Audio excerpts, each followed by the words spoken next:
So Hare Krishna, దండవత్ ప్రణామ్. అందరికీ welcome అండి. సో మనందరికీ తెలుసు. సో జూలై 7న మనం జగన్నాథ్ రథయాత్ర అన్నది సెలబ్రేట్ చేసుకోబోతున్నాము. సో మన అబిడ్స్ టెంపుల్లో కూడా జూలై 7నే జరుగుతుంది. అండ్ పూరి, జగన్నాథ్ పూరిలో కూడా జూలై 7న రథయాత్ర సెలబ్రేట్ చేసుకోబోతున్నాం. సో దాన్ని అనుసరించి మనం ఈ 1 వీక్ పాటు జగన్నాథ లీలల గురించి చర్చించుకుందాం. సో జగన్నాథ్ క్షేత్రం ఎలా ఆవిర్భవించింది, జగన్నాథ్‌కి ఆ రూపం ఎలా ఉంది, జగన్నాథ్ తన భక్తులతో ఎలా ప్రతిస్పందించారు, ఇలా డిఫరెంట్ పాస్ట్ టైమ్స్ జగన్నాథ్ లీలలన్నీ కూడా మనం ఈ నెక్స్ట్ 7 డేస్ పాటు మనం చర్చించుకుందాం. సో ఈరోజు క్లాస్ స్టార్ట్ చేసే ముందు మనం మంగళాచరణ చేసి స్టార్ట్ చేద్దాం. సో నేను స్క్రీన్ షేర్ చేస్తున్నాను.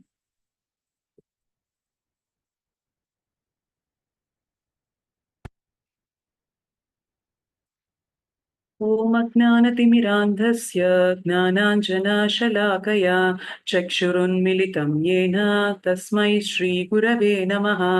श्रीचैतन्यमनोभीष्टं स्थापितं येन भूतले स्वयं रूप कदा मह्यं ददाति स्वपदान्तिकम्।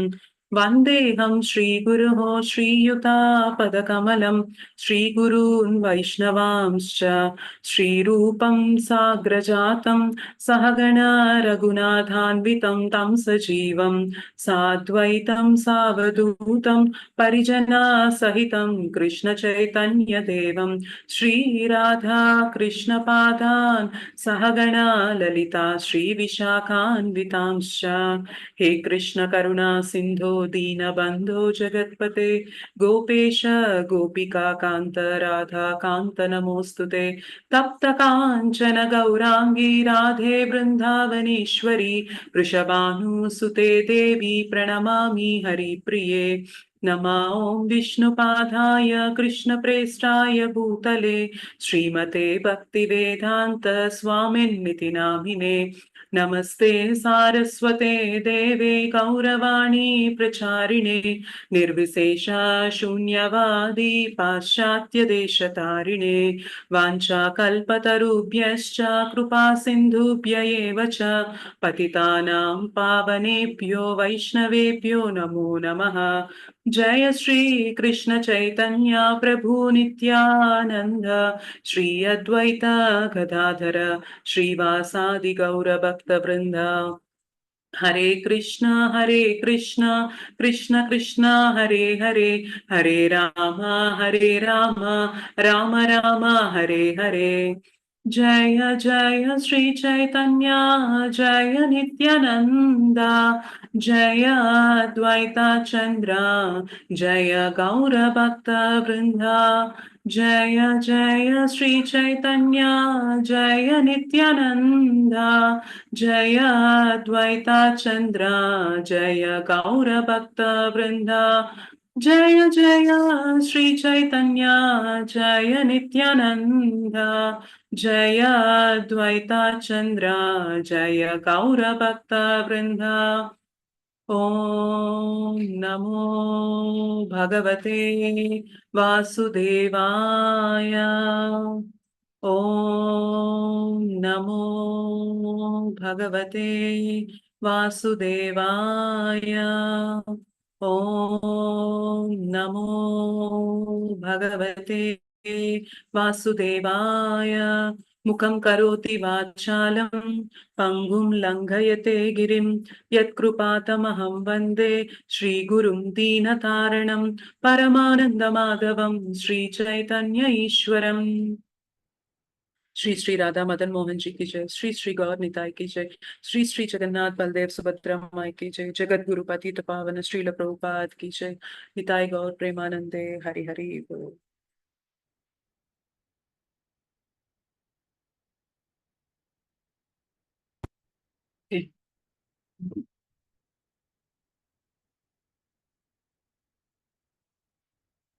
సో ఈ రోజు క్లాస్‌లో మనం ఏం చెప్పుకుందామంటే, అసలు జగన్నాథ్ పురి క్షేత్రం ఎలా ఆవిర్భవించింది? అంటే ఎలా మనకి తెలిసింది? దాని ప్రాముఖ్యత ఏంటి? దాని వెనక ఉన్న కథ, హిస్టరీ ఏంటి? ఇవంతా కూడా మనం తెలుసుకుందాము. సో మనకి భగవంతుడు మనకి 4 యుగాలున్నాయి. సో సత్యయుగము, త్రేతాయుగము, ద్వాపర యుగము, కలియుగము, రైట్? సత్యయుగంలో మనకి భగవంతుడు నరసింహస్వామి రూపంలో వచ్చారు. అంటే సగం మనిషి రూపంలో, సగం తన ముఖం వరకు మాత్రం సింహం ముఖంతో వచ్చారు. హాఫ్ మ్యాన్ హాఫ్ లైన్ అంటారు. సో నరసింహస్వామి ఎందుకు వచ్చారంటే టు ప్రొటెక్ట్ ప్రహ్లాద్ మహారాజ్. ప్రహ్లాద్ మహారాజ్ ని కాపాడడానికి నరసింహస్వామి మనకి సత్యయుగంలో వచ్చారు. అండ్ త్రేతాయుగంలో రామచంద్రుడు వచ్చారు, రావణుణ్ణి ఎదిరించారు, 10 తలల రావణుణ్ణి ఎదిరించారు. అండ్ ద్వాపర యుగంలో మనకి కృష్ణ వచ్చారు, బ్రజవాసిని ప్రొటెక్ట్ చేశారు. అండ్ మా భూదేవి ఏదైతే బాధపడుతూ ఉంటుందో తన బాధని తగ్గించి తనకి సాంత్వననివ్వడానికి కృష్ణ వచ్చారు. అండ్ కలియుగంలో మనకి వచ్చింది శ్రీ చైతన్య మహాప్రభు. ఓకే, అయితే మనకి సత్యయుగంలో వచ్చిన నరసింహస్వామిని ఏమంటారంటే వీర్య పురుషోత్తమ అంటారు. ఎందుకంటే ఆయన లీల చూసుకున్నా గానీ వీర్యత్వం ఉట్టిపడుతూ ఉంటుందన్నమాట. సో ఆయనని వీర్య పురుషోత్తమ అని చెప్పి పిలుస్తూ ఉంటారు. ఆయన ఎలా అంత వీరత్వంతో ఆయన హిరణ్యకశ్యపుని చంపడం అని, ప్రహ్లాద్ మహారాజుని ప్రొటెక్ట్ చేయడం అని ఇది చేస్తారు. నెక్స్ట్ రామచంద్రుడిగా వచ్చినప్పుడు ఆయన్ని మర్యాద పురుషోత్తముడు అంటారు. అంటే ఒక మానవుడు ఎలా బ్రతకాలి ఇదంతా కూడా ఆయన మనకి చూపించారు. ఆయన్ని మర్యాద పురుషోత్తముడు అంటారు. అండ్ కృష్ణని మనం లీలా పురుషోత్తముడు అంటాం. అంటే చాలా లీలలు చేశారు ఆయన. మన బృందావనంలో చూసుకుని ఆ తర్వాత కానీ ఎన్ని లీలలు అంటే మొత్తం తన కథ ఏదైతే ఉంటుందో మొత్తం కూడా లీలలతో నిండిపోయి ఉంటుంది. కాబట్టి ఆయన్ని లీలా పురుషోత్తముడు అంటాం. కానీ మనం గౌరాంగ మహాప్రభు, శ్రీ చైతన్య మహాప్రభు ఎవరైతే కలియుగంలో మనకి భక్తుని అవతారంగా భగవంతుడు వచ్చారో శ్రీ చైతన్య మహాప్రభు, ఆయనని ప్రేమ పురుషోత్తముడు అంటారనమాట. ఎందుకంటే ఆయనకి ఎంత ప్రేమ అంటే మనుషులందరూ ఇంత బాధపడుతూ ఇక్కడ కొట్టుమిట్టాడుతూ ఉన్నారు, వీళ్ళని ఈ ప్రాబ్లం నుంచి నేను బయటికి తేవాలి అని చెప్పి ఆయన హరినామాన్ని ఫ్రీగా అందరికీ డిస్ట్రిబ్యూట్ చేశారు. సో అంత ప్రేమ మూర్తి కాబట్టి ఆయన్ని మనం ప్రేమ పురుషోత్తముడు అంటాం అనమాట. సో నేను చెప్పిన 4 యుగాల్లో ప్రతి వీర్య పురుషోత్తమ, మర్యాద పురుషోత్తమ, లీలా పురుషోత్తమ, ప్రేమ పురుషోత్తమ నలుగురిని కూడా మనం ఏమని పిలుస్తున్నాము? పురుషోత్తమ అని పిలుస్తున్నాం. అంటే పురుషులలో కల్లా ఉత్తముడు. సో కృష్ణని మనం ఏ అవతారంలో వచ్చినా కానీ పురుషోత్తమ అని పిలుస్తున్నాం. మరి అటువంటి పురుషోత్తముడు ఎటర్నల్ గా ఎప్పటికీ కూడా తన అబోర్డ్ గా చేసుకున్నది ఏంటి అంటే పురుషోత్తమ క్షేత్ర. పురుషోత్తమ క్షేత్రాన్ని ఇవాళ మనం జగన్నాథ్ పురి అని చెప్పి కూడా పిలుస్తూ ఉన్నాం. సో ఆయన ఎప్పటికీ కూడా ఆ పురుషోత్తమ క్షేత్రాలు అలా ఎటర్నల్ గా రిసైడ్ అవుతూనే ఉంటారు.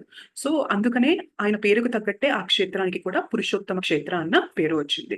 అండ్ దానికే ఇంకొక పేరు శ్రీ క్షేత్రం అని కూడా పిలుస్తాం, జగన్నాథ్ పురి క్షేత్రాన్ని.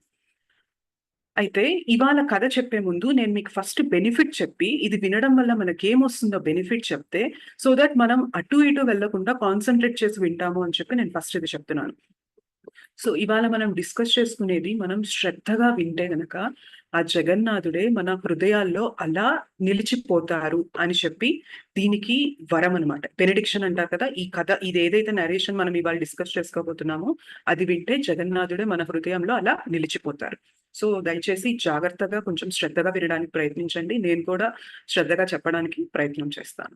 ఇఫ్ పాసిబుల్ వీడియోస్ ఆన్ చేస్తే నాకు కొంచెం బెటర్గా ఉంటుంది, సో దట్ మీకు అది అర్థమవుతుందా లేదా అన్నది నేను రిలేట్ చేసుకోగలుగుతాను. Thank you Latha Mataji. So ఇంకెవరైనా కూడా మీరు వీడియో ఆన్ చేసుకోగలిగితే thanks a lot, thank you. So that నాకు అర్థమవుతూ ఉంటుంది మీకు కరెక్ట్గా రీచ్ అవుతుందా లేదా, నేను కొంచెం కరెక్ట్ చేసుకొని చెప్పాలా, స్పీడ్ అన్న తగ్గించుకొని చెప్పాలా అన్నది నాకు తెలుస్తూ ఉంటుంది. Thank you so much for switching on the videos. Okay, so ఈ జగన్నాథ్ క్షేత్రం మనం పురుషోత్తమ క్షేత్రం అన్నాం కదా, ఈ క్షేత్రం యొక్క గొప్పతనము మనకి చాలా చాలా పురాణాల్లో చెప్పారు. అయితే మోస్ట్ ఇంపార్టెంట్ గా మనకి స్కంద పురాణంలో దీని గురించి ఎక్కువ వర్ణన వస్తుంది అనమాట.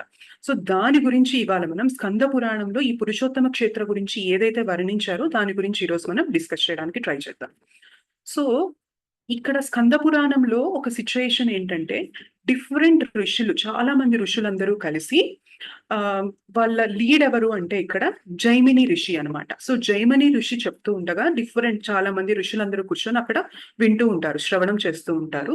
అయితే వాళ్ళు చాలా టాపిక్స్ అనేవి డిస్కస్ చేస్తూ ఉంటారు. అందులో మనకి ఈ కాంటెక్స్ట్ లో మనం ఇవాళ చెప్పుకునే క్లాస్ కి సంబంధించి వాళ్ళు ఏ టాపిక్ వస్తారంటే కారణోదక శాయి విష్ణు ఎలా డిఫరెంట్ ఈ యూనివర్సెస్, ఈ బ్రహ్మాండాలన్నిటిని ఆయన ఎలా సృష్టి చేస్తున్నారు, ఎలా తనలోకి తీసుకుంటున్నారు, ఆ టాపిక్ మీద వాళ్ళ మధ్యన డిస్కషన్ జరుగుతుంది. అయితే వాళ్ళ మధ్యన డిస్కషన్ ఎలా అవుతుందంటే కారణోదక శాయి విష్ణు తన ఊపిరి తీసుకొని వదులుతూ ఉన్నప్పుడు తన శ్వేత గ్రంథులు అంటారు కదా, మన స్వెట్ పోర్స్ ఉంటాయి కదా, మన స్కిన్ లో పోర్స్ ఉంటాయి, వీటి నుంచి బోలెడన్ని లక్షల కోట్ల బ్రహ్మాండాలన్నీ మన పోర్స్ ఎన్ని ఉంటాయి, చాలా ఉంటాయి కదా, మనం లెక్క పెట్టలేం. అలాంటిది కారణోదక శాయి విష్ణు శరీరంలో ఉన్న పోర్స్ నుంచి బ్రహ్మాండాలన్నీ అలా ఆయన ఎప్పుడైతే ఊపిరి వదులుతారో మొత్తం బ్రహ్మాండాలు బయటికి వస్తాయి. మళ్ళీ ఎప్పుడైతే ఊపిరి తీసుకుంటారో మళ్ళీ అన్ని బ్రహ్మాండాలు తనలోకి వెళ్ళిపోతాయి. మళ్ళీ ఎప్పుడైతే ఊపిరి వదులుతారో మళ్ళీ బ్రహ్మాండాలన్నీ బయటికి వస్తాయి. మళ్ళీ తీసుకున్నప్పుడు లోపలికి వెళ్తాయి. ఇది ప్రాసెస్ అన్నమాట. సో అలా తను బ్రహ్మాండాలన్నీ క్రియేట్ చేశాక వాటిట్లో మళ్ళీ జీవుల్ని నింపాలి కదా. సో కారణోదక శాయి విష్ణు తన చూపు ద్వారా అన్ని బ్రహ్మాండాల్లో కూడా జీవుల్ని పంపిస్తారనమాట, నింపుతారు. ఇంప్రెగ్నేట్ చేయడం అంటారనమాట. సో అలా కారణోదక శాయి విష్ణు జీవాలందరినీ కూడా ఆ యూనివర్సెస్, ఆ బ్రహ్మాండాలన్నిట్లో నింపుతారు. నింపి బ్రహ్మకి నెక్స్ట్ క్రియేషన్, ఇంకా నెక్స్ట్ ప్రాసెస్ చేయమని చెప్పి బ్రహ్మకి నాలెడ్జ్ ఇచ్చి బ్రహ్మాని కంటిన్యూ చేయమని చెప్తారనమాట. సో కారణోదక శాయి విష్ణుని మనం ఫస్ట్ ప్రైమరీ క్రియేటర్ అంటాము. బ్రహ్మ తర్వాత ఏదైతే కారణోదక శాయి క్రియేట్ చేసిన తర్వాత నెక్స్ట్ సృష్టి కొనసాగిస్తున్నారో ఆయన సెకండరీ చేస్తున్నారు కాబట్టి ఆయన్ని సెకండరీ క్రియేటర్ అంటారనమాట. సో బ్రహ్మ తను క్రియేట్ చేస్తున్నప్పుడు, ఆ సృష్టి చేస్తున్నప్పుడు తను అనుకుంటూ ఉంటారనమాట, నాకు ఇలాంటి సర్వీస్ ఇచ్చారేంటి విష్ణుమూర్తి, ఏంటంటే నేను ఇప్పుడు జీవులందరినీ ఇక్కడ డిఫరెంట్ బాడీస్ లో, కొందరిని మనిషి శరీరంలో, కొందరిని జంతువు శరీరంలో, కొందరిని చెట్టు శరీరంలో, అలా చాలా వివిధ రకాల శరీరాల్లో నేను పెడుతున్నాను. కానీ ఇక్కడ చూసుకున్నట్లయితే ముఖ్యంగా త్రిగుణాలతో పీడింపబడుతూ ఉన్నాం మనం. సత్వ, రజస్, తమో గుణం. తమో గుణంలో ఉన్నామంటే మనకెప్పుడు కూడా యాక్టివ్‌నెస్ ఉంటదనమాట. లేజీగా ఉండడము, ఎప్పుడూ నిద్రపోవడము, ఎందులో కూడా ఉత్సాహం చూపించకపోవడము. సో, ఈ గుణంతో మనం పీడింపబడుతూ ఉన్నాం. అండ్ రజో గుణానికొచ్చినట్లయితే కోరికలు. నాకు చూసిందల్లా కావాలి, నాకు పక్కన వాళ్ళకుంది నాకు కావాలి, నాకు కనిపించిందల్లా నాకు కావాలి అన్న కోరిక. ఆ కోరిక తీరలేదు అంటే మనకి పుట్టేది కోపం, యాంగ్రీ. కోపమొచ్చేస్తుంది. నేననుకున్నది తీరలేదు అన్న కోపమొస్తుంది. ఒకవేళ కోరిక తీరిందా, నాకు ఇంకా కావాలి అన్న లోభమొస్తుందనమాట. గ్రీడ్. ఇది తీరింది కదా, నాకింకా కావాలి, ఇంకా కావాలి అన్న కోరికొస్తుంది. సరే ఇదంతా పక్కన పెడితే మనకి తీరలేదు, పక్కన వాళ్ళకి తీరిందంటే జలసీ వస్తుంది, ఈర్ష్య వస్తుంది. నేననుకున్నది నాకు జరగలేదు, పక్కన వాడికి జరుగుతుంది అన్న ఈర్ష్య వస్తుంది. ఇవన్నీ ఏ నేచర్ అంటే రజోగుణంలో ఉన్నాయి. సత్వగుణంలోకొచ్చినట్లయితే మనం దాన ధర్మాలు చేయాలని, చారిటీస్ చేయడము, అంటే ఫిలాంథ్రఫిక్ వర్క్ అనమాట. సొసైటీకి, మన సమాజానికి ఉపయోగపడే పనులు చేయడము, ఇవన్నీ చేస్తూ ఉంటాం. సో త్రిగుణాలు మీకు అర్థమయ్యాయి కదా. తమో గుణంలో మనం చేసే పని ఏంటి, రజోగుణంలో మనకు ఎలాంటి అనర్థాలు ఉంటాయి, సత్వగుణంలో మనం ఎలా చేయాలనుకుంటాం. కానీ ఈ మూడిట్లో చూసుకున్నట్లయితే ఏ పని కూడా మనల్ని జన్మ, మృత్యు, జరా, వ్యాధి ఈ చక్రం నుంచి బయటికి తీయదు. సత్వగుణంలో చేసిన పని కూడా మనకి జన్మ, మృత్యు, జరా, వ్యాధి ఈ చక్రం నుంచి బయటకి తీయలేదనమాట. ఎందుకంటే ఈ 3 పనుల్లో కూడా తప్పు చేస్తే తప్పు రిజల్ట్ అనుభవించడానికి మనం శరీరం తీసుకోవాలి. మంచి పనులు చేస్తామా, మంచి పనుల యొక్క రిజల్ట్, ఆ పుణ్యం అనుభవించడానికి మళ్ళీ మనం శరీరం తీసుకోవాలి. సో జన్మ అన్నది జరుగుతూనే ఉంటుంది, మృత్యు అన్నది జరుగుతూనే ఉంటుంది, జరా, వ్యాధి ఎలానో ఉంటూనే ఉంటాయి. సో ఏది చేసినా కూడా జన్మ, మృత్యు, జరా, వ్యాధి చక్రం నుంచి మనం బయటపడడం లేదు. సో బ్రహ్మ ఆలోచిస్తూ ఉన్నారనమాట, నాకు ఇలాంటి సర్వీస్ ఇచ్చారు భగవంతుడు, కానీ ఇక్కడేమో జనాలందరూ వీటితో ఇబ్బంది పడుతూ ఉన్నారు, చాలా కష్టాలు పడుతూ ఉన్నారు. పోనీ ఇంతటితో ఆగిందా అంటే మనకి 3 క్లేశాలున్నాయి. ఏంటవి? ఆధ్యాత్మిక, ఆది దైవిక, ఆది భౌతిక. ఆధ్యాత్మిక అంటే ఏంటంటే, నా వల్ల నాకే కలిగే కష్టాలనమాట. నా మైండ్ వల్ల. అంటే నేను స్ట్రెస్ తీసుకోవడం, డిప్రెషన్ తీసుకోవడం, యాంగ్జైటీ ఫీల్ అవ్వడం, వీటన్నిటి వల్ల నాకు డ్యామేజ్ జరుగుతుంది. అలానే ఆది భౌతిక, పక్కన వాళ్ళ నుంచి, చీమ గాని, దోమ గాని, ఇంకేదన్నా జంతువు గాని, కరోనా వైరస్ గాని, ఏదైనా గాని వీటి వల్ల మనకి హార్మ్ జరుగుతుంది.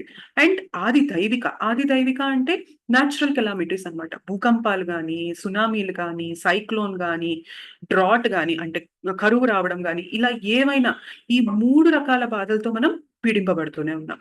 సో, ఇట్లాంటి సేవ నన్ను చేయమన్నారు. ఇక్కడేమో అందరూ ఇబ్బంది పడుతూ ఉన్నారు. అసలు దీనికి బయటపడే మార్గమే లేదా అని చెప్పి బ్రహ్మ ఆలోచిస్తూ తను మెడిటేట్ చేయడం స్టార్ట్ చేశారనమాట విష్ణుమూర్తి మీద. మెడిటేట్ చేయడం స్టార్ట్ చేసినప్పుడు విష్ణుమూర్తి వస్తారు. స్వామి నేను ఇలాంటి సేవ చేస్తున్నాను. నాకు ఏదన్నా ఒక ప్లేస్ ఉందా? ఈ మొత్తం బ్రహ్మాండాల్లో ఒక్క ప్లేస్ అయినా ఉందా? అక్కడికి వెళ్ళాక మనం ఈ కష్టాల నుంచి మొత్తం బయటికి రాగలిగిన ప్లేస్ ఏదన్నా ఉంటే వివరించండి అని చెప్పి చెప్తారనమాట. అప్పుడు విష్ణుమూర్తి చెప్తారు. ఏంటంటే, పై లోకాల్లో కాదు, కింద లోకాల్లో కాకుండా, మధ్య లోకాల్లో upper planetary system, lower planetary system కాకుండా, మధ్య లోకాలు ఏదైతే మధ్య లోకాలు మనుషులు ఇప్పుడు మనం ఏదైతే ఉంటున్నామో భూప్రపంచం మధ్య లోకాలకు చెందిందనమాట.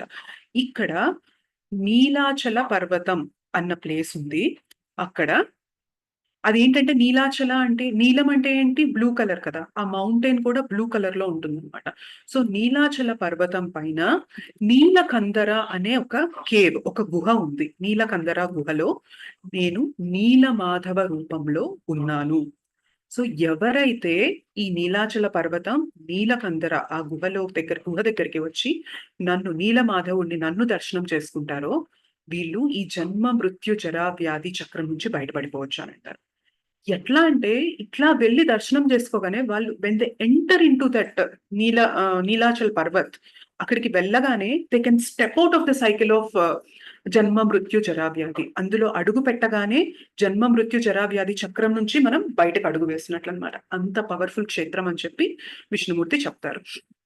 అయితే బ్రహ్మకి చాలా ఆనందమేస్తుందనమాట. ఓహ్! ఇలాంటి ప్లేస్ ఉందా? నాకింతవరకు తెలీదు అని చెప్పి బ్రహ్మ వెంటనే టకటక తను సృష్టి అన్నది చేసేసి తను వెళ్ళడానికి ఫస్ట్ ఆలోచిస్తారు. ఎందుకంటే బ్రహ్మ కూడా ఈ జన్మ, మృత్యు, జరా, వ్యాధి చక్రంలో చిక్కుకున్నవారే.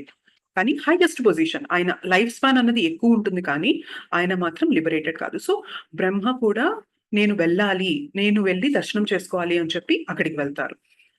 ఏ ప్లేస్ అయితే ఏదైతే చెప్పారో విష్ణుమూర్తి నీలాచల పర్వతానికి తను కనుక్కొని మెల్లగా ఆ ప్లేస్‌కి రీచ్ అవుతారనమాట Brahmadeva.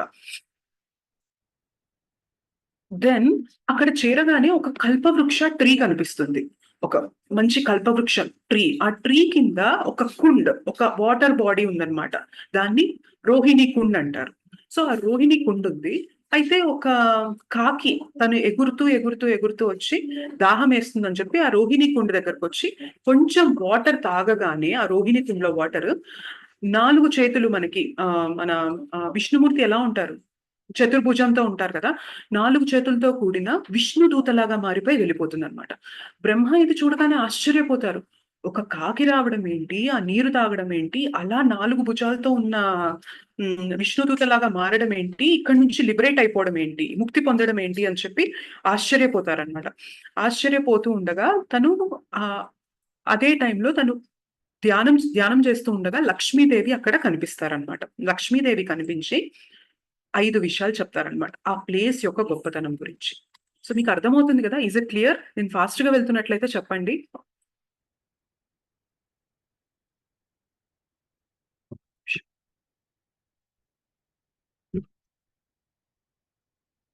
Clear. Okay. Thank you. So, Lakshmidevi అక్కడికి వచ్చి తను ఈ 5 విషయాలు చెప్తున్నారనమాట. ఏంటంటే, ఈ ప్లేస్ ఏదైతే నువ్వు ఉన్నావో బ్రహ్మ, ఇది ఏ దేవీ దేవతలకు కూడా ఈ ప్లేస్ పైన కంట్రోల్ లేదు. దీని కంట్రోల్ మొత్తం కూడా నీలమాధవుని చేతిలో ఉంది. కృష్ణ చేతిలో ఉంది అని చెప్పి చెప్తారనమాట లక్ష్మీదేవి. దెన్ ఎవరైతే ఇక్కడ నిద్రిస్తారో వాళ్ళకి మొత్తం యోగా చేసిన మొత్తం అంటే ఫుల్ ఫ్లెడ్జ్డ్ యోగా చేసిన మెరిట్ ఏదైతే వస్తుందో, వాళ్ళు జస్ట్ ఈ ప్లేస్‌లో తన బ్యాక్ పైన అలా పడుకుంటే వచ్చే మెరిట్ ఎలా ఉంటుందంటే, యోగా చేసినంత మెరిట్ ఒస్తుంది. ఎవరైతే ఇక్కడ మాట్లాడతారో అంటే ఏ మాటలైనా కానీ, ఈవెన్ మనం భౌతిక ప్రపంచంలో నార్మల్‌గా మాట్లాడే మాటలు మాట్లాడినా కూడా, వేద మంత్రాలు చెప్పినంత ఫలితం ఒస్తుంది ఇక్కడ. ఎవరైతే ఇక్కడ నడుస్తారో, ఈ భూప్రపంచాన్ని, భూమండలాన్ని కూడా 7 సార్లు పరిక్రమ చేసినంత ఫలితం వస్తుంది. ఎవరైతే ఇక్కడ ఒక్కసారి బ్రీతింగ్ చేస్తారో, ఒక్కసారి బ్రీతింగ్ చేస్తే ఒక అశ్వమేధ యజ్ఞంతో సమానమైన ఫలితం వస్తుంది అని చెప్పి చెప్తారనమాట. అయితే ఇంకేం చెప్తారంటే లక్ష్మీదేవి ఇక్కడ, మొత్తం ప్రపంచం అంతా కూడా ప్రళయం వచ్చిన టైంలో కూడా అంతా వాటర్ వచ్చేస్తుంది, కానీ ఈ ఒక్క ప్లేస్ మాత్రం ప్రళయం ఎఫెక్ట్ కి గురి కాదు. సో ఈ ప్లేస్ అంత పవర్ఫుల్ అని చెప్పి లక్ష్మీదేవి చెప్తారు. అయితే ఇదంతా బాగుంది, అందరు వింటూ ఉన్నారు, కానీ ఏంటంటే యమరాజ్కి మాత్రం ఇక్కడ కష్టం వస్తుందన్నమాట. అంటే ప్రతి ఒక్కళ్ళు పాపాలు చేసి ఇక్కడికి వచ్చేసి వాళ్ళ పాపాలన్నీ తీర్చేసుకొని విష్ణుదూతలాగా మారిపోయి వెళ్ళిపోతే ఇంకా నా పని ఏంటి? నేను ఉన్నదే అందుకు కదా. మీరు ఏం పాపాలు చేశారో, ఏం పుణ్యాలు చేశారో నేను లెక్క కట్టి మీకు నెక్స్ట్ జన్మలో మీకు స్వర్గానికి పంపించాలా, నరకానికి పంపించాలా, మీకు తర్వాత జన్మ ఏదనేది ఇవ్వాలి అన్నది అది నా సర్వీస్. మరి అందరూ ఇక్కడికి వచ్చేసి అందరూ అలా విష్ణుదూతల్లాగా మారిపోతే ఇంకా నేనేం చేయాలి అని చెప్పి యమరాజు ఆలోచిస్తూ ఉంటారనమాట. అయితే లక్ష్మీదేవి ఇక్కడ కన్ఫర్మ్ చేసేసింది, డెమిగాడ్స్ అంటే దేవీ దేవతలు ఎవ్వరికీ కూడా ఇక్కడ ప్రమేయం ఉండదు. ఈ స్థలం యొక్క పవిత్రత అంత గొప్పది, అంత ప్రాముఖ్యత కలిగిన స్థలం ఇది అని చెప్పి చెప్తారనమాట. దెన్ ఆ తర్వాత బ్రహ్మదేవుడికి లక్ష్మీదేవి చెప్తుంది, నువ్వు ఫ్యూచర్ లో ఇంద్రద్యుమ్న మహారాజ్ ఇక్కడికి వచ్చినప్పుడు నువ్వు ఆయనకి సహాయం చేయాల్సి ఉంటుంది, ఆయనకి అసిస్ట్ చేయాల్సి ఉంటుంది అని చెప్పి లక్ష్మీదేవి చెప్పి లక్ష్మీదేవి డిసపియర్ అయిపోతారు, అంటే ఆవిడ అంతర్ధానం అయిపోతారు. ఆ తర్వాత ఇందాక చెప్పాను కదా, ఈ కాన్వర్సేషన్ అంతా ఎక్కడ జరుగుతుంది మనకి, స్కంద పురాణంలో జైమిని ఋషి మిగిలిన ఋషులు డిస్కషన్ చేస్తూ ఉన్నప్పుడు జరిగింది. సో ఈ ఇంద్రద్యుమ్న మహారాజ్ వచ్చినప్పుడు బ్రహ్మదేవుణ్ణి అసిస్ట్ చేయమని చెప్పి లక్ష్మీదేవి చెప్పింది కదా. ఈ మాటలు విన్నప్పుడు మిగిలిన అక్కడ ఋషులందరూ అడుగుతారనమాట, ఎవరు ఈ ఇంద్రద్యుమ్న మహారాజు? ఇంద్రద్యుమ్న మహారాజు వస్తే బ్రహ్మదేవుడు ఎలా సర్వీస్ చేయడము ఏంటి అని చెప్పి వాళ్ళు క్వశ్చన్ అడుగుతారు. అప్పుడు ఇంద్రద్యుమ్న మహారాజ్ యొక్క కథ వస్తుంటుంది. So is it clear? ఇప్పటిదాకా మీకు క్లియర్ గానే ఉందండి? నేను మీకు అన్మ్యూట్ చేసుకునే ఆప్షన్ ఇస్తాను, ఏదన్నా డౌట్స్ ఉంటే యూ కెన్ ఆస్క్.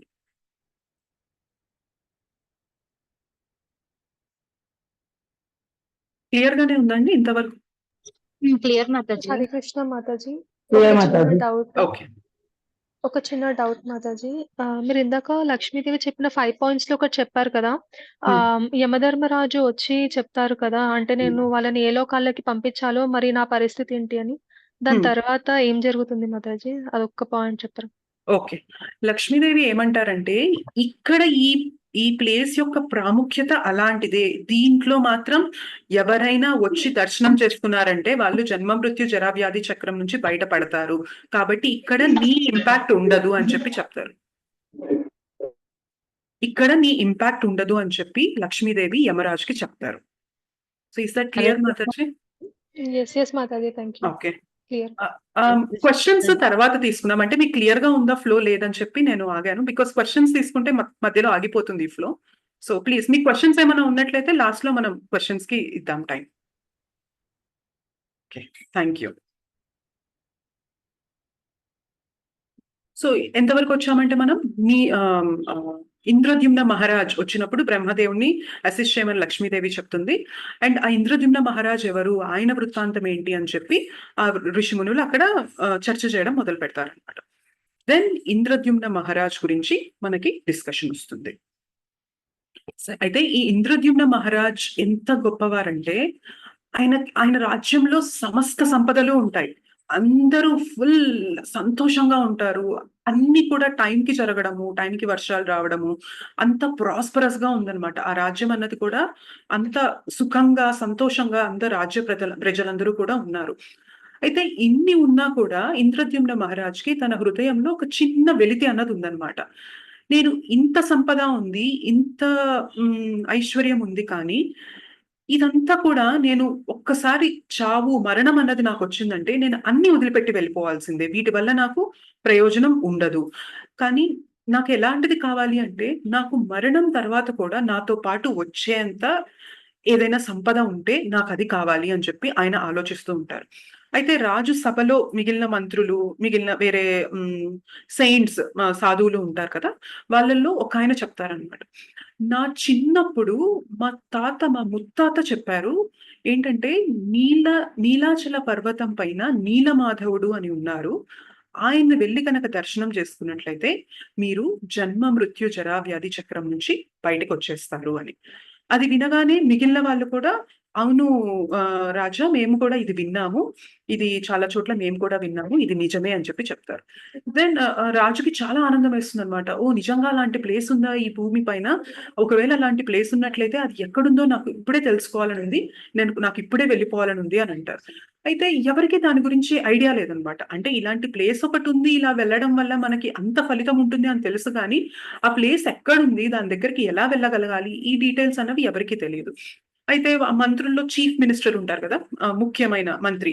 ఆయన్ని పిలిచి అడుగుతారు. ఎలా వెళ్ళాలి ఈ ప్లేస్‌కి? ఈ ప్లేస్ గురించి డీటెయిల్స్ కనుక్కోండి. నాకక్కడికి వెళ్ళాలనుంది అని చెప్పి ఆ రాజు చెప్తారు. అయితే ఆయన చీఫ్ మినిస్టర్ ఆయన అంటారు, "యాక్చువల్‌గా నాకు కూడా తెలీదు ఆ ప్లేస్ ఎక్కడుంది అన్నది. నేను ఇప్పుడే విన్నాను ఈ ప్లేస్ ఇంత గొప్పది అని కానీ, అది ఎలా వెళ్ళాలి? ఏంటి? డీటెయిల్స్ అనేవి నాకు తెలీదు. అయితే నాకొక బ్రదర్ ఉన్నారు. ఆయన పేరు విద్యాపతి." సో, ఆ చీఫ్ మినిస్టర్ ఎవరైతే ఉన్నారో వాళ్ళ బ్రదర్ విద్యాపతి. "మా బ్రదర్‌కి దాని గురించి ఐడియా ఉంది. ఆయన మీకు హెల్ప్ చేస్తారు" అంటారు.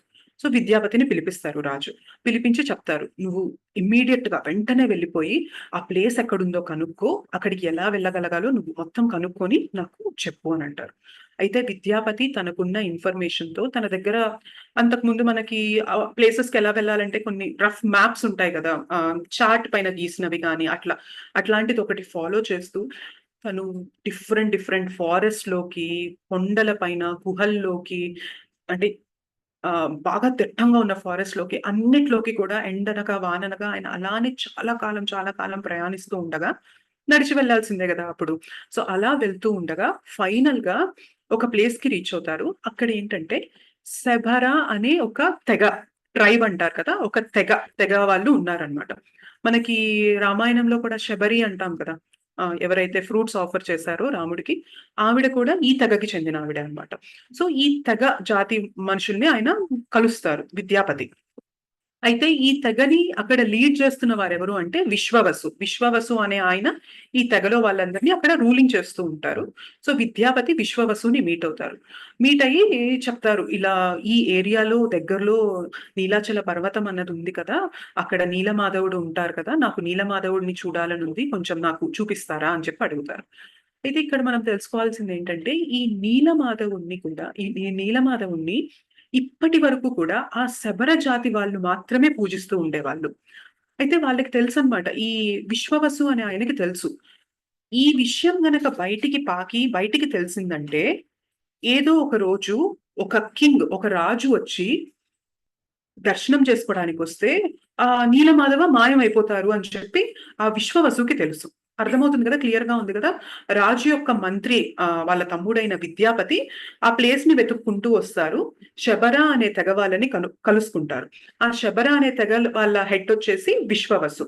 సో, ఈ విద్యాపతి విశ్వవసుతో మాట్లాడతారు. నాకు నీలమాధవుడి దర్శనం కావాలి అని. అయితే ఈ విశ్వవసుకి ఆల్రెడీ తెలుసనమాట. ఎవరైనా రాజు వచ్చి ఇలా దర్శనం చేసుకున్నట్లయితే నీలమాధవుడు మాయమైపోతాడు అని చెప్పి, సరే ఈయన అడిగారు ఈయనకి హెల్ప్ చేద్దామని ఒక కండిషన్ పెడతారనమాట. నేను నిన్ను తీసుకెళ్తాను. కానీ ఒక కండిషన్ ఏంటంటే నీ కళ్ళకి గంతలు కడతాను. నువ్వు ఎలా వెళ్తున్నామో ఆ ప్లేస్‌కి అన్నది నువ్వు చూడకూడదు. అంటే రేపొద్దున ఈయన చూసి మళ్ళీ ఎవరైనా వేరే రాజుకు చెప్పి ఆ రాజు అదే ప్రదేశంలో వస్తే నీలమాధవుడు ఎక్కడ వెళ్ళిపోతాడో అని ఈ విశ్వవసుకి భయం వేసి, నేను నిన్ను తీసుకెళ్తా. నీకు దర్శనం ఇప్పిస్తాను కానీ ప్రొవైడెడ్ నువ్వు కళ్ళకి గంతలు కట్టుకోవాలి. నువ్వు ఆ దారి చూడడం మాత్రం ఒప్పుకోను అనంటారు. సరే విశ్వవసు చెప్పినట్లే ఆ విద్యాపతి కళ్ళకి గంతలు కట్టుకొని వస్తుంటారు. బట్ ఆయన తెలివిగా ఏం చేస్తారంటే తన చేతిలో ఆవగింజలు పట్టుకుంటారు. ఆవగింజలు పట్టుకొని ఆ దారంతా కూడా ఆవగింజలు చల్లుకుంటూ వెళ్తారు. దీని ఎందుకిలా చేస్తారంటే తర్వాత వచ్చేది మనకి వర్షాకాలం అన్నమాట. సో, వర్షాకాలంలో ఈ గింజలన్నీ చల్లడం వల్ల ఆ గింజలన్నీ చెట్లవుతాయి గదా! ఆ చెట్ల దారిని ట్రేస్ చేసుకుంటూ మెల్లగా మనం నీలమాధవ ఉన్న ప్లేస్‌కి వెళ్ళొచ్చు. నీలాచల పర్వతము, నీలమాధవుడిని అలా దర్శనం చేసుకోవచ్చు అన్న ఉద్దేశంతో విశ్వవసు ఒప్పుకోలేదు గాబట్టి ఈ పని చేసి వెళ్తారు. ఎప్పుడైతే విశ్వవసు నీలమాధవుడి దర్శనం చేయిస్తారో విద్యాపతికి, ఒక్కసారిగా నీలమాధవుడిని చూడగానే విద్యాపతి అలా కళ్ళు అంటే చెమ్మగిల్లుతాయన్నమాట. అంత అందం అంటే మనం చెప్పలేమనమాట. వర్ణనాతీతం. అంత అందంగా ఉంటారాయన నీలమాధవుడు. ఇక ఆయన దర్శనం చేసుకొని ఆయన్ని మనసులో స్మరిస్తూ, స్మరిస్తూ ఇంకా వాళ్ళందరినీ సరే నేను వెళ్ళొస్తానని చెప్పి ఆయన తిరిగి మళ్ళీ ఇంద్రద్యుమ్న మహారాజు రాజు దగ్గరికొస్తారు. రాజు దగ్గరకొచ్చి ఇంకా గంతులేస్తూ చెప్తారు. "నేను చూసాను, నీలమాధవుడిని చూసాను. నీలమాధవుడిని నేను దర్శనం చేసుకున్నాను. ఎలా అంటే నాకెంత ఆనందంగా ఉందంటే, మీరు జన్మ మృత్యు జరావ్యాధి చక్రం నుంచి బయటపడాలని మీరు వెతుకుతూ ఉంటే, మీ పుణ్యాన నేను జన్మ మృత్యు జరావ్యాధి చక్రం నుంచి బయట పడిపోయాను ఆల్రెడీ. ఎందుకంటే నాకు దర్శనం అయిపోయింది గదా! అర్థమవుతుంది గదా! సో, రాజు ఆ పని చేయాలనుకున్నారు. కానీ విద్యాపతి రాజుకి అసిస్ట్ చేయడం వల్ల, ఈయన ఫస్ట్ నీలమాధవుడిని దర్శనం చేసుకోవడం వల్ల, మీకన్నా ముందు నేను జన్మ మృత్యు జరావ్యాధి చక్రం నుంచి బయటపడిపోయాను అని చెప్పి ఆయన సంతోషంతో ఎగురుతూ ఉంటారనమాట. ఇంకా రాజుకి చాలా చాలా ఆనందమేసి, ఇంక మొత్తం తన రాజ్యంలో వాళ్ళందరూ కలిసి ఇంక బయలుదేరడం మొదలుపెడతారు. అయితే కరెక్ట్‌గా అదే టైంకి నారదముని వస్తారు. సో, నారదముని రాగానే చెప్తారు. ఇలా మేము నీలమాధవుడి దర్శనానికి వెళ్తూ ఉన్నాము. మీరు కూడా రండి. మీరే మమ్మల్ని ముందుండి నడిపించండి. ఎలా వెళ్ళాలి? ఏంటి? అన్నది మీరే మమ్మల్ని ముందుండి నడిపించండి అని చెప్పి చెప్తారు నారదమునికి. సో, వాళ్ళలా స్టార్ట్ అవుతారు. స్టార్ట్ అయ్యి వాళ్ళు మెల్లగా అన్నీ నడుచుకుంటూ, నడుచుకుంటూ అన్ని ప్లేసెస్‌కి వచ్చాక ఫైనల్‌గా ఉత్కల ఒక్క క్షణం అది కరెక్ట్ రాంగో చూస్తాను.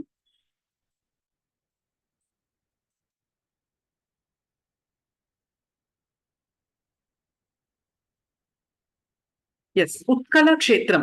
ఆ క్షేత్రానికి రీచ్ అవ్వగానే, ఆ ఉత్కల క్షేత్రానికి రాజుంటారు కదా! ఆయన ఈయన్ని కలుసుకొని చెప్తారు.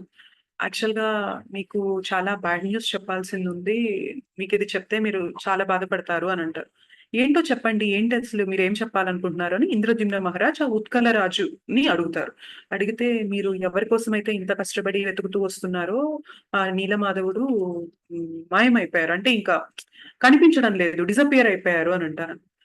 ఆయనకర్థం గాదు. ఏంటి డిసప్పియర్ అయిపోవడం ఏంటి? నేనింత కష్టపడి ఇంత చేసి వస్తూ ఉంటే, ఆయన వెళ్ళిపోవడం ఏంటి? ఆయన దర్శనం లేకపోవడం ఏంటి? అని చెప్పి ఆయన బాధపడుతూ ఉంటే నారదముని అంటారనమాట. ఎక్కువ బాధపడకు. మేబీ ఆయన చెప్పిన దాంట్లో ఎంతవరకు నిజముందో, ఎంతవరకు అబద్ధముందో తెలీదు కదా! మనం ముందుకెళ్దాము వచ్చాం గాబట్టి, ఒకవేళ నిజంగా ఆయన ఆహ్, మాయమైపోయినట్లయితే, అంటే ఇంక నీలమాధవ దర్శనం మనం చేసుకోలేనట్లయితే, నిజంగా నీలో సిన్సియారిటీ ఉన్నట్లయితే, నీ మనసులో, నీ హృదయంలో అయినా దర్శనమిస్తారు కదా! పోనీ నీ కళ్ళకి కాకపోయినా గానీ, నువ్వు నీ హృదయంలో అయినా గానీ నువ్వు దర్శనం చేసుకోవచ్చు కదా! సో, ఆగొద్దు ముందుకు వెళ్దాము. భరించు. మనకి 2.14లో చెప్తారు కదా! తాం స్థితీక్షస్వ భారత. టాలరేట్ చేసి దీన్ని భరించి ముందుకు వెళ్దాం అని చెప్పి చెప్తారు. సో, అలా ముందుకు వెళ్తూ ఉండగా భువనేశ్వర్ ప్లేస్‌కి చేరుకోగానే అక్కడ భువనేశ్వర్ మహాదేవ్, లార్డ్ శివ ఉంటారు. సో, లార్డ్ శివకి ఇంద్రద్యుమ్న మహారాజ్ ప్రే చేయగానే ఆయన చెప్తారనమాట దారి. మీరిలా దక్షిణ దిశగా వెళ్ళాలి. అయితే నేను చెప్పింది చేస్తే నీకు నీలమాధవ దర్శనం జరుగుతుంది అని చెప్పి శివుడు చెప్తారు ఇంద్రద్యుమ్న మహారాజ్‌కి. సో, ఏం చేయాలి అంటే నువ్వలా వెళ్తూ ఉండగా దక్షిణ దిశలో నీకొక ఉగ్ర రూపంతో ఉన్న నరసింహస్వామి కనిపిస్తారు. నువ్వు ఆ నరసింహస్వామిని తీసుకొని ప్రతిష్ఠ చేసి నువ్వు 1000 అశ్వమేధ యజ్ఞాలు చేయాలి. ఆ తర్వాత నీకు నీలమాధవుడి దర్శనం జరుగుతుంది అని చెప్పి చెప్తారు. ఎవరు? భువనేశ్వర్‌కి చేరుకున్నాక అక్కడ శంభు మహాదేవ్‌ని ఆయన ప్రార్థన చేస్తే ఇలా డైరెక్షన్ తెలుస్తుంది. సో, అది అది ఫాలో అవుతూ వాళ్ళు ముందుకెళ్తారు. ముందుకెళ్ళగానే ఒక ఉగ్ర నరసింహ రూపం కనిపిస్తుంది. ఆ విగ్రహము. అది తీసుకొని ప్రతిష్ఠ చేసి ఆయన 1, 2, 3, 4 900, 950, 998 అశ్వమేధ యజ్ఞాలు చేస్తూనే ఉన్నారు.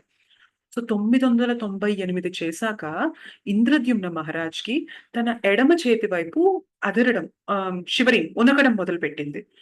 అయితే నారద మునిని అడుగుతారు. "ఎందుకిలా జరుగుతూ ఉంది? ఇట్లా ఎందుకవుతుంది? ఏం సూచిస్తుంది ఇది?" అంటేను, "నాకనిపిస్తుంది నీలమాధవుడు నిజంగానే మాయమైపోయినట్లున్నారు. నీ సూచనలు చెప్తూ ఉంటే" అంటే, ఆయన ఒక్కసారిగా కుప్పకూలిపోతారు. "అదేంటి ఇలా అంటారు? అసలు మీకు నిజంగానే తెలుసు గదా! ఉత్కల రాజు చెప్పినప్పుడు నీలమాధవుడు లేదన్నప్పుడు నారద ముని మీకప్పుడే తెలుసు కదా! కావాలనే ఇలా చేశారు కదా!" అంటేను, వర్రీ అవ్వద్దు. ఒకవేళ నిజంగా నీకు నీలమాధవుడి దర్శనం జరగాలి, నీలో సిన్సియారిటీ ఉంటే ఖచ్చితంగా నీలమాధవుడు నీకు దర్శనం ఇస్తారు. నువ్వు కంటిన్యూ చెయ్యి అనంటారు. సో, ఇంకా నెక్స్ట్ 999వ అశ్వమేధ యజ్ఞం కూడా చేస్తారు. ఇంకా ఒక్క యజ్ఞం పెండింగ్ ఉందనగా తన కలలో విష్ణుమూర్తి పాదసేవనం చేస్తూ లక్ష్మీదేవి ఆ రూపం కనిపిస్తుంది. ఆయన ఎంతో మెరిసిపోతూ ఉన్నారనమాట విష్ణుమూర్తి. సో, ఆ దర్శనం చేసుకున్నాక నారద మునికి చెప్తారు. నాకిలా కలలో కనిపించింది. దీని అర్థం ఏంది అంటే, నువ్వు చేసిన ఈ అశ్వమేధ యజ్ఞాలు, నీలో ఉన్న సిన్సియారిటీకి నీలమాధవుడికి నీ భక్తి నచ్చింది. నీ సేవ నచ్చింది. నీలమాధవుడు నీకు దర్శనం ఇవ్వాలనుకుంటున్నారు. దాని సూచనగా నీకు కల వచ్చింది అంటారు. సో, లాస్ట్ 1000వ అశ్వమేధ యజ్ఞం కూడా కంప్లీట్ అయిపోతుంది. కంప్లీట్ అవ్వగానే డిఫరెంట్ డైరెక్షన్స్ అక్కడ దగ్గరలో ఒక సముద్రం ఉంటుంది. సో, మిగిలిన డివోటీస్ ఆ రాజ్యంలో ఉన్న వాళ్ళు అందరూ వచ్చారు కదా! ఆ సేన అంతా కూడా వచ్చారు కదా! వాళ్ళందరూ పరిగెత్తుకుంటూ ఇంద్రద్యుమ్న మహారాజు దగ్గరకొచ్చి చెప్తారు. సముద్రంలో ఏదో వస్తూ ఉంది.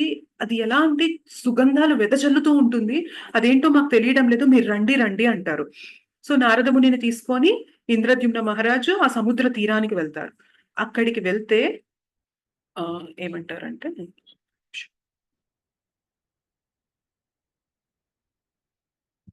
కల్పవృక్ష ట్రీ యొక్క వుడ్ ఉంటుంది కదా! చెక్క.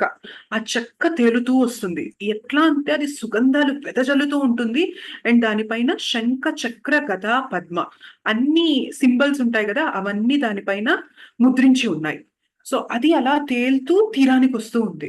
సో, నారద ముని అది చూడగానే ఆహ్, నువ్వు వెంటనే లోపలికి సముద్రం లోకి వెళ్లి ఈదుకుంటూ దాన్ని తీసుకొని రా అని చెప్తారనమాట.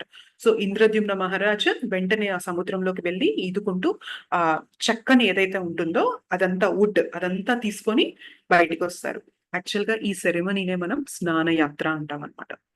సో, ఎప్పుడైతే ఈ ఫస్ట్ ఆ వుడ్ దర్శనమిచ్చి అలా వస్తూ ఉంటుందో first time appearance of lord Jagannath అంటారనమాట. దీన్ని హ్యాపీ బర్త్‌డే ఆఫ్ జగన్నాథ్ అంటారు. సో, ఇది స్నానయాత్ర. ఇంద్రద్యుమ్న మహారాజ్ అలా సముద్రంలోకి వెళ్లి స్నానం చేసి చెక్కని ఏదైతే తీసుకొచ్చారో దీన్ని స్నానయాత్ర సెరమనీగా మనం సెలబ్రేట్ చేస్తాం. సో, అది రాగానే ఇప్పుడు ఏం చేయాలి అని చెప్పి నారదమునిని అడుగుతారు. ఈ చెక్క రూపం ఇక్కడికొచ్చింది. మరిప్పుడు ఏం చేయాలి? నీలమాధవుడి దర్శనం నాకవ్వలేదు కదా! ఇప్పుడు దీంతో నేనేం చేయాలి అంటే, అక్కడొక ముసలాయన కనిపిస్తూ ఉన్నారు గదా! ఆయన్ని పిలువు అనంటారు. ఆయన్ని పిలిచి ఆయనకి చెక్కనివ్వు అనంటారు. మీరు కరెక్ట్‌గానే చెప్తున్నారా? ఇంత కష్టపడి, ఇంత చేసి ఇది ఒచ్చాక మీరు దీన్ని ఆయనకివ్వమంటున్నారు ఏంటి అంటే, వర్రీ అవ్వకు ఆయన విశ్వకర్మ అంటారు. విశ్వకర్మ ఎవరు? ఇంద్రుడి రాజ్యాన్ని మొత్తాన్ని సృష్టించిన ఆయన. సో, విశ్వకర్మ ఆయన విశ్వకర్మ. నువ్వు ఈ చెక్కని ఆయనకివ్వు. ఆయన వాటితో విగ్రహాలు, శ్రీమూర్తుల్ని ఆయన సృష్టిస్తారు. ఆయన తయారు చేస్తారు అంటారు. అయితే విశ్వకర్మ చెప్తారు, 15 రోజుల పాటు నేను ఏమి తినను, ఏమి తాగను.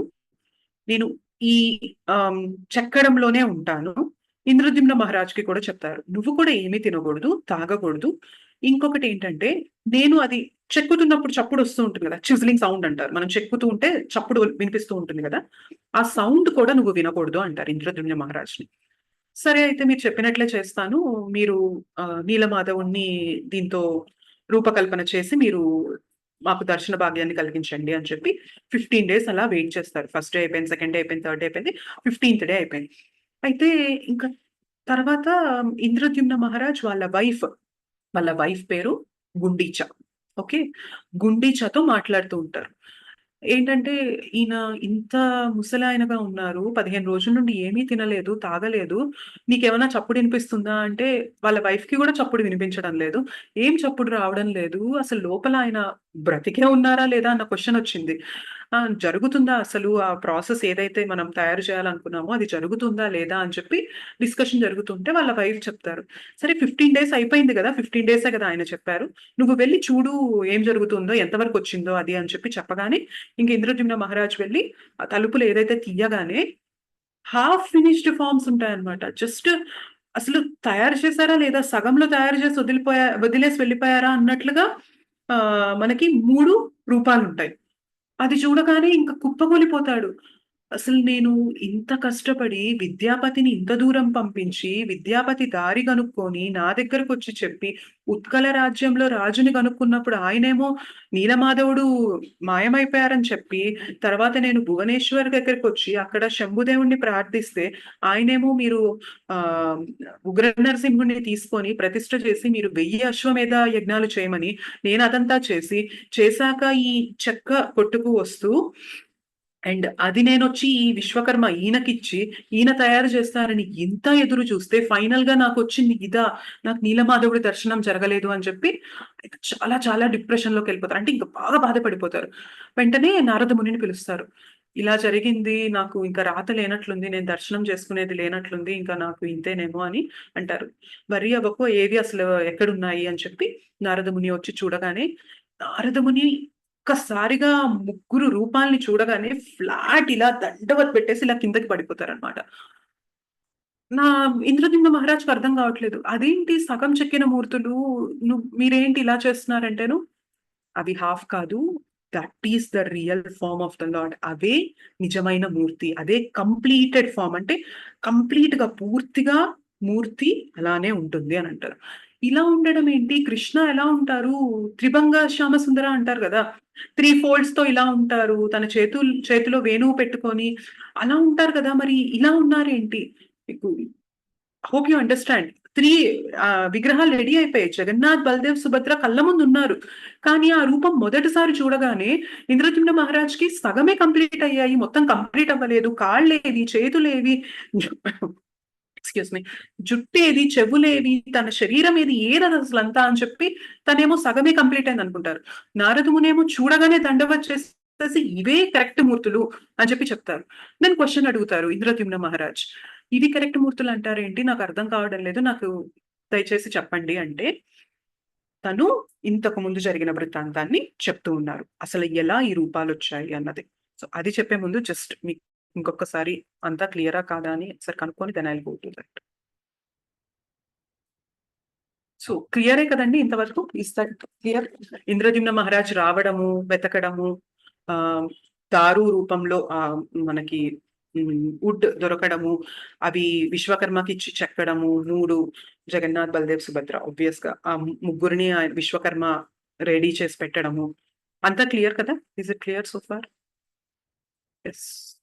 మీకు అన్‌మ్యూట్ చేసుకునే ఆప్షన్ ఇచ్చాను. Clear Mataji. Okay. Yes, Mataji, everything is clear. Clear okay. Mataji. Thank you. So, ఇప్పుడు నారద మునిని అడిగారు. ఇవి కంప్లీట్ ఫార్మ్స్ అంటారేంటి? నాకు దయచేసి చెప్పండి అని అడిగితే నారద ముని చెప్తారు. సో, మనకి చాలా చాలా అంటే ప్రతి ద్వాపర యుగంలో గూడా కృష్ణ ఆవిర్భవిస్తూనే ఉంటారు కాబట్టి, ఇది ఎప్పుడో జరిగిన కథ గురించి ఇప్పుడు చెప్తూ ఉన్నారనమాట. సో, కృష్ణ మనకి బృందావన్ నుంచి వదిలేసి ఎప్పుడైతే మథురాకి వెళ్ళి, మథుర నుంచి ద్వారకాకి వెళ్తారో, ద్వారకాలో ఆయన మనకు తెలుసు అందరూ చాలా మంది క్వీన్స్‌ని ఆయన పెళ్లి చేసుకుంటారు. అయితే ఆయన నిద్రపోతున్నా గాని, మేల్కున్నా గాని కృష్ణ ఎప్పుడు కూడా హే రాధే, హే గోపి, హే యశోదామయ్య వాళ్ళ ఫ్రెండ్స్ ఉంటారు గదా! బృందావన్‌లో ఆయన తన బాల్యంలో గడిపిన ఫ్రెండ్స్ అందరూ. వాళ్ళ పేర్లు తలుచుకుంటూ ఎప్పుడు కూడా వాళ్ళ గురించే స్మరణలో ఉంటారు. సో, అక్కడున్న క్వీన్స్ అందరికీ కూడా ఒక కుతూహలం. అసలు ఎందుకు అలా కృష్ణ ఎప్పుడు వాళ్ళ గురించి తలుచుకుంటూ ఉంటారు? ఏంటి ఆయనకెందుకు అంత ఇష్టము అని చెప్పి ఆ విషయం తెలుసుకోవడానికి వాళ్ళు రోహిణి మాతని అడుగుతారు. అయితే రోహిణి మాత చెప్తుంది, "నేను ఈ విషయం మీకు చెప్తాను. అయితే నేను ఈ విషయం మీకు చెప్పేది కృష్ణ గాని, బలరాం గాని విన్నారంటే మాత్రం వాళ్ళిక్కడుండరు. వాళ్ళు వెంటనే పరిగెత్తుకుంటూ వృందావన్‌కి వెళ్ళిపోతారు. కాబట్టి సుభద్రని మనం బయట గేట్ దగ్గర ఉండమని చెప్దాము. సుభద్ర చూస్తూ ఉండాలి. కృష్ణ, బలరాం వస్తూ ఉంటే వెంటనే చెప్తే మనం ఈ కథ ఆపుదాము. తను చూస్తూ వాళ్ళని రానీయకుండా చూస్తూ ఉంటే నేను మీకు కథ చెప్తాను" అని చెప్పి చెప్తారు. సో, సుభద్ర బయట వెళ్లి నుంచొనుంటుంది ఆ డోర్ దగ్గర. అయితే నుంచొని ఆవిడ కూడా ఇలా డోర్‌లో నుండి చూస్తూ కథ వింటూ ఉంటారు. సో ఇంకా రోహిణి మాత చెప్తూ ఉంటారు బృందావనంలో జరిగిన పాస్ట్ టైమ్స్, యశోదమయ్య కృష్ణని ఎలా చూసుకున్నారు అండ్ తను గోప ఫ్రెండ్స్ తో ఎలా ఆయన డిఫరెంట్ లీలలు చేశారు, గోపికలు కృష్ణుని ఎంత ప్రేమిస్తారు, అందరిలో కల్లా టాప్ మోస్ట్ రాధారాణి ప్రేమ ఎంత ఉంటుంది కృష్ణకి, ఇవన్నీ చెప్పడం మొదలు పెట్టాక ఇవన్నీ చెప్తూ ఉంటారు. సో ఎప్పుడైతే రాధారాణి గురించి వస్తూ ఉంటుందో ఇంకా సుభద్ర ఇంకా ఆవిడ సెన్సెస్ లో ఉండరనమాట. అది వింటూ ఉండగా కంప్లీట్ ఎక్స్టసీ అన్నమాట. ఇంకా ఆ ఎక్స్టసీలో ఏంటంటే మొత్తం ఆ చేతులన్నీ కూడా వెనక్కి వచ్చేసి బాడీ అలా లోపలికి ష్రింక్ అయిపోయి కాళ్ళన్నీ ఇలా పైకొచ్చేసి కళ్ళు ఆనందంలో ఇలా పెద్దగా అయిపోయి ఇంకా ఆ రూపం తీసుకుంటారనమాట. మనకి మన ఆల్టర్ లో చూస్తాం కదా సుభద్రమయ్య ఎలా ఉంటారు, ఆ రూపంలో ఆ రూపం వచ్చేస్తారు. అయితే సుభద్రమయ్య గమనించుకోరు కానీ అప్పటికే అంటే ఆవిడ ఆ కథ వింటూ ఎంత మునిగిపోతారంటే అప్పటికే కృష్ణ అండ్ బలరాం కూడా వచ్చేసి ఉంటారు. సో కృష్ణ ఒకవైపు, సుభద్రమయ్య మధ్యలో ఉంటారు, బలరాం ఒకవైపు. అండ్ రాధారాణి గురించి టాపిక్ వచ్చినప్పుడు అప్పటికే అక్కడ ముగ్గురు ఉండి ఆ ఎక్స్టసీకి వాళ్ళకి మొత్తం బాడీ అంతా ఇలా స్ట్రింక్ అయిపోయి వాళ్ళు మనం ఇప్పుడు ఏదైతే ఫార్మ్స్ చూస్తూ ఉన్నామో జగన్నాథ్, బలదేవ్, సుభద్రమయ్యకి ఆ ఫామ్ లోకి వస్తారనమాట. సో ఇది అదే టైంలో అక్కడ నారద ముని వస్తారు. సో ఎప్పుడైతే ఈ ఫార్మ్స్ తీసుకొని ఉంటారో జగన్నాథ్, బలదేవ్, సుభద్ర, అదే టైంలో నారద ముని రాగానే ఇంకా నారద ముని ఆ రూపం చూడగానే గంతులేస్తూ ఉంటారనమాట. నేను చూసాను, నేను చూసాను, నేను చూసాను నీ ఫామ్ ని అని చెప్పి గంతులేస్తూ ఉంటారు. ఇంకా ఒక్కసారిగా కృష్ణ అది వినగానే తన ఫామ్ మళ్ళీ నార్మల్ గా కృష్ణ రూపంలోకి వచ్చేస్తారు. అంటే కృష్ణ అడుగుతారు నారద మునిని, ఏం చూసావు, ఏంటి ఏంటి అంటేను, లేదు నేను చూసాను, నువ్వు నీ ప్యూర్ డివోటీ రాధారాణి గురించి నువ్వు చెప్తూ ఉంటే ఆ సపరేషన్, ఆ విరహ భావంలో నువ్వు ఏ రూపం తీసుకున్నావు అన్నది నేను చూసాను అని అంటారు. ఓకే చూసావు కదా, అయితే ఇంకా ఓకే ఇంకా గమ్ముగా ఉండు అని అంటే, లేదు లేదు నేను గమ్ముగా ఉండను, నువ్వు ఏదైతే ఈ రూపం ఇచ్చావో అది ఎంత ఎంత మర్సిఫుల్ అంటే నీ డివోటీ యొక్క విరహంలో నువ్వు తీసుకున్న రూపం కాబట్టి ఈ రూపం ప్రపంచంలో ప్రతి ఒక్కరు కూడా చూడాలి అని అంటారు నారదముని. సో ఇంకా నారదముని కోరికని కాదనలేక, సరే నీ కోరిక నేను తీరుస్తాను, ఈ రూపంలో నేను అందరికీ దర్శనం ఇస్తాను. ఎక్కడ దర్శనం ఇస్తాను అలాగా? జగన్నాథ్ పురిలో శ్రీక్షేత్రంలో మనకి జగన్నాథ్, బలదేవ్, సుభద్ర ఆ మూర్తి రూపంలో మనకి దర్శనం ఇస్తారు. So is it clear so far? Clear గానే ఉందా?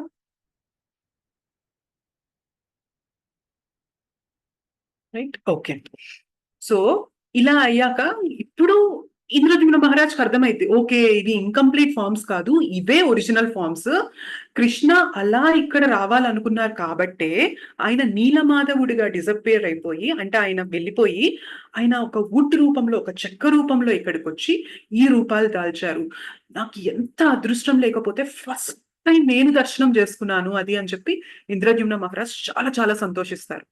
అయితే ఇంకా ఇప్పుడు ఆయన్ని ప్రతిష్ఠ చేయాలి కదా. ఇప్పుడు విగ్రహాలు అయితే చెక్కాము, మన డీటీస్ అయితే రెడీగా ఉన్నాయి, కానీ ప్రతిష్ఠ చేసి పూజలన్నీ చేయాలి కాబట్టి సో అక్కడ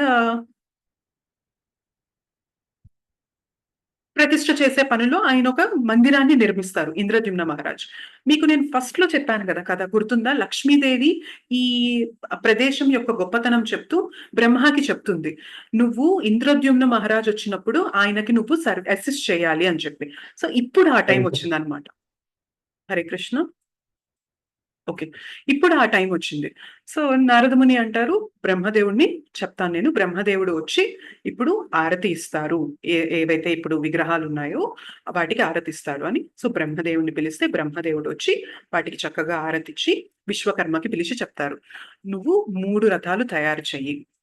3 రథాలు, ఒక్కొక్క దానికి కూడా 5 గుర్రాలు ఉండేలాగా 3 రథాలు తయారు చేసి, ఒక్కొక్క రథంలో, ఒక రథంలో జగన్నాథుణ్ణి, ఒక రథంలో బలదేవుని, ఒక రథంలో సుభద్రమాయిని ఉంచి, వాళ్ళు ఎక్కడైతే ఈ సెరిమనీ హారతి ఇవ్వడం, ఈ పూజ అంతా జరిగిందో అక్కడి నుంచి ఇంద్రద్యుమ్న మహారాజ్ కట్టించిన మందిరం వరకు ఆ రథంలో తీసుకెళ్తారు కదా, దానినే రథయాత్ర అంటారు. సో ద ఫస్ట్ రథయాత్ర ఎప్పుడు జరిగింది అంటే ఇక్కడ జరిగింది.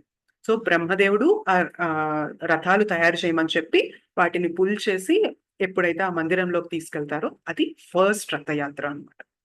So is it clear? Okay. So ఈ క్షేత్రాన్ని ఏమంటారంటే భూవైకుంఠ అని కూడా అంటారు. అంటే భూమండలం పైన ఉన్న వైకుంఠం, పురుషోత్తమ క్షేత్రం అంటారు, శ్రీ క్షేత్రం అంటారు, అలానే దీన్ని శంఖ క్షేత్రం అని కూడా పిలుస్తారు. శంఖ క్షేత్రం అని ఎందుకంటారు అంటే మనం ఆ జగన్నాథ్ పురిని చూసినట్లయితే ఆ షేప్ మనకి శంఖం ఎలా అయితే కాన్షియల్ షేప్ ఉంటుందో ఆ షేప్ లో ఉంటుంది కాబట్టి దీన్ని శంఖ క్షేత్రం అని కూడా అంటారు. సో ఈ నరేషన్ ఏదైతే ఇదంతా ఉందో ఇది ఎవరైతే శ్రద్ధగా వింటారో వాళ్ళ హృదయాల్లో జగన్నాథ్ తను స్థిరంగా ఉంటారు అని చెప్పి దీనికి బెనెడిక్షన్. సో ఇక్కడ మనం చూసినట్లయితే నీలమాధవుడిగా ఇనీషియల్ గా ఉన్నారు, తర్వాత నీలమాధవుడు డిసపియర్ అయిపోయి మనకి జగన్నాథ్, బల్దేవ్, సుభద్రమయ్య వస్తారు. ఇది ఎలా ఉంటుందంటే బ్రహ్మకి మొత్తం 100 సంవత్సరాలు ఉన్నట్లయితే బ్రహ్మదేవుడి మొదటి 50 సంవత్సరాలు మనకి నీలమాధవుడి రూపంలో దర్శనమిచ్చారు స్వామి. అండ్ ఎప్పుడైతే బ్రహ్మ వచ్చి ఆరతి ఇచ్చారు కదా ఆ విగ్రహాలు రెడీ అయినప్పుడు అర్చ విగ్రహాలు, ఆ రోజే బ్రహ్మకి 50th బర్త్డే అంట. సో ఆ నెక్స్ట్ 50th బర్త్డే నుంచి నెక్స్ట్ 100 years వరకు, నెక్స్ట్ 50 years వరకు కూడా జగన్నాథ్, బల్దేవ్, సుభద్ర అండ్ సుదర్శన్ ఈ నలుగురుగా ఉండి మనకి దర్శనం ఇస్తూ ఉంటారు స్వామి. సో ఈరోజు మీకు చెప్పాలనుకున్న కథ ఇది. సో ఇది ఏంటంటే మన జగన్నాథ్ పురి క్షేత్రం యొక్క ప్రాముఖ్యత, అసలు ఆ క్షేత్రం ఎలా, దాని ఇంపార్టెన్స్ ఏంటి, ఎలా మనకి నీలమాధవుడిగా ఉన్నారు, ఎలా ఆయన జగన్నాథ్ గా వచ్చారు, ఇంద్రద్యుమ్న మహారాజ్ యొక్క వృత్తాంతము, ఆ రూపం తీసుకోవడానికి కారణం ఏంటి అంటే తన ప్యూర్ డివోటీస్ గురించి విన్నప్పుడు, రాధారాణి గురించి విన్నప్పుడు అంత పులకింత, అంత ఎక్స్ట్రసీ వచ్చేసి ఆ శరీరం అంతా అలా ష్రింక్ అయిపోయి ఆ రూపం తీసుకోవడము. సో ఇదంతా కూడా ఇవాళ మనం డిస్కస్ చేస్తున్నాము. సో ఏదన్నా తప్పుగా చెప్పినా, నేను కరెక్ట్ గా కన్వే చేయలేకపోయినా కూడా దయచేసి క్షమించండి. మీకు ఇంకేదైనా క్వశ్చన్స్ ఉన్నా కూడా ప్లీజ్ ఆస్క్ us. అండ్ రేపటి నుంచి కూడా మనం ఇంకా అసలు రథయాత్ర ఎలా జరుగుతుంది, డిఫరెంట్ డివోటీస్, మన జగన్నాథ్ డివోటీస్ మధ్యన ప్రతిస్పందన ఎలా ఉంటుంది, అక్కడ ఉన్న మిగిలిన క్షేత్రాల గురించి, వాటన్నిటి గురించి కూడా మనం నెక్స్ట్ క్లాసెస్ లో డిస్కస్ చేద్దాం. సో మీకు అన్మ్యూట్ చేసుకునే ఆప్షన్ ఇస్తాను. హరే కృష్ణ మాతాజీ. శ్రీకృష్ణ.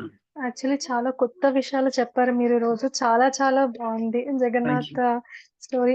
ఇక్కడ ఒక చిన్న విషయం మాతాజీ, ఇప్పుడు మనము అంటాం కదా, అంటే జగన్నాథ స్వామి టెంపుల్ కలియుగానికి ప్రతీక అని చెప్పేసి. Yes. ఇప్పుడు మీరు చెప్పిన ఇది ఏదైతే ఉందో, సో ఇది మనకి దగ్గరగా అంటే ఏ యుగంలో జరిగి ఉంటుంది అనుకుంటారు? ఇది సత్యయుగంలో జరిగింది, కానీ ఏ సత్యయుగం అన్నది కూడా మనం ట్రేస్ చేయలేం మాతాజీ. ఎందుకంటే ఇక్కడ మీరు మంచి క్వశ్చన్ అడిగారు.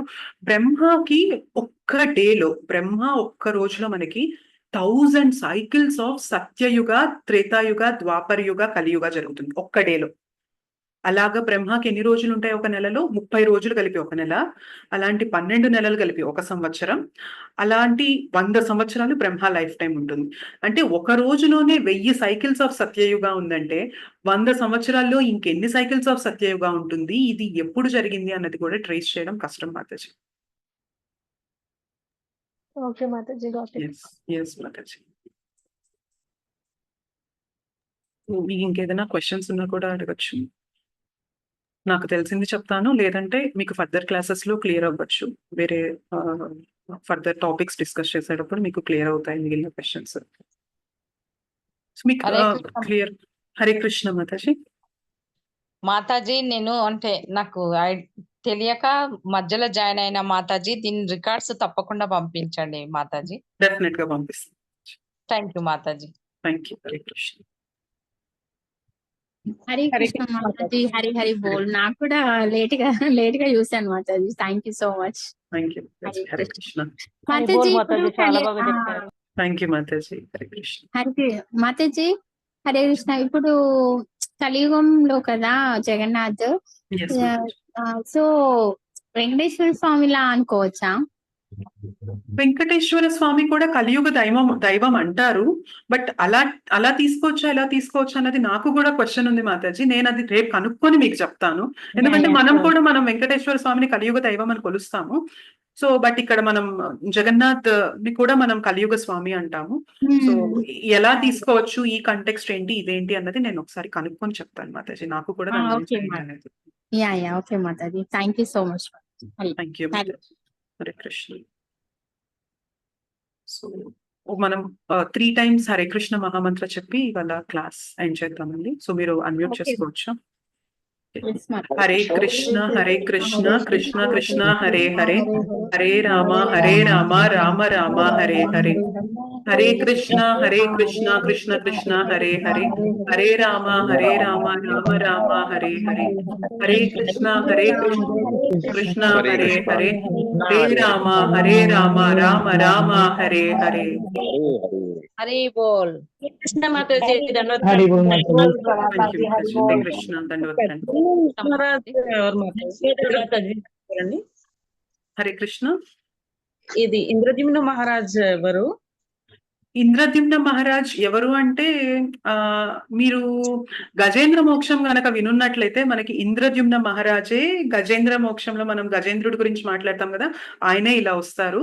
So that was a different story. But ఏంటంటే మీరు గజేంద్ర గురించి విన్నప్పుడు ఈయన పూర్వజన్మలో ఇంద్రద్యుమ్న మహారాజ్ అని వినుంటారు. ఆ ఇంద్రద్యుమ్న మహారాజ్ గురించి మనం ఇప్పుడు మాట్లాడుకుందాం Mataji. Hare Krishna Mataji. Hare Krishna. Well said Mataji. Every point is very clear Mataji.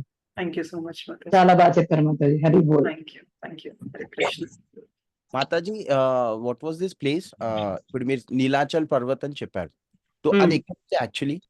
Jagannadh పురి క్షేత్రాన్ని మనం నీలాచల పర్వతం అదే నేను గూగుల్ చేస్తే it shows Kamakhya Devi also, so ఇదే కన్ఫ్యూజన్ ఉంది.